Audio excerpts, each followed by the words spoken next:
Jack was diagnosed in 2011 with a brain tumor, and he had a couple surgeries, and then his tumor grew, so we started chemo in 2012. That's when we began to research the drugs that they were going to give him, and what we found out is that our son was going to be taking a drug that had been around since 1982, that it was kind of a scorched earth type of chemotherapy treatment. Rather than going in and cutting down a bad tree in a forest, it would just wipe out the whole forest.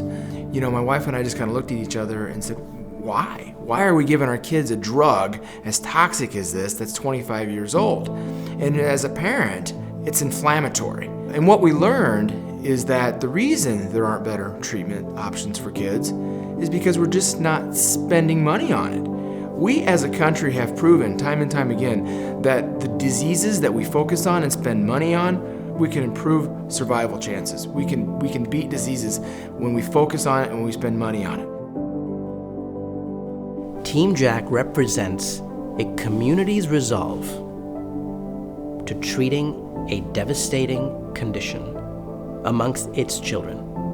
And that entire foundation developed around two parents' hope that they could do or support the clinicians and the scientists in treating their child. What they did is they developed the collaboration between the family, the clinical team, and then the rest of the community. They established this incredible and unique example of how we can all work together, like I said, collaboratively, to fight and combat one very devastating affliction in our children. There really wasn't much research going on for pediatric brain tumors because there weren't a lot of kids, that had this disease, and that pretty much infuriated Andy. And so we decided we wanted to do more. So the next parent that hears that their kid has a brain tumor has more options and hope. Jack is on a clinical trial right now because someone long before Jack was diagnosed funded research that led to this drug that is available in a clinical trial now. And so we wanted to be able to try to do that for the next kid or the next grandkid that gets diagnosed with this disease.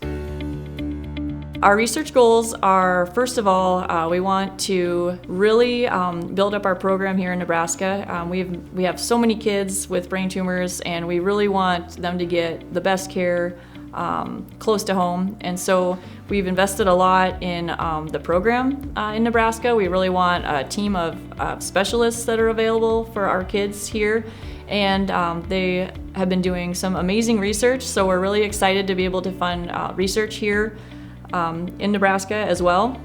And then our other research goals, we still want to continue to fund national research, and so we have a lot of projects actually around the United States, and we want to continue to fund everything from early research that they're using to try to find more targets for these drugs to clinical trials that are hopefully available for our kids here in Nebraska as well. So I hope we continue to be able to fund both of those kinds of research. Funding research is so important because, don't forget, 4,600 new kids get diagnosed every year with a pediatric brain tumor. That's 12 families every day that have to sit down with a doctor and have a very difficult conversation. We want those conversations to not be so difficult, and we want less of those conversations. And the only way that we get to that point is keep funding. I just tell you, you're not alone. There are many kids like me and you that have gone through hell and maybe aren't finished, but it's a long road. Don't give up, right? Yep, never give up.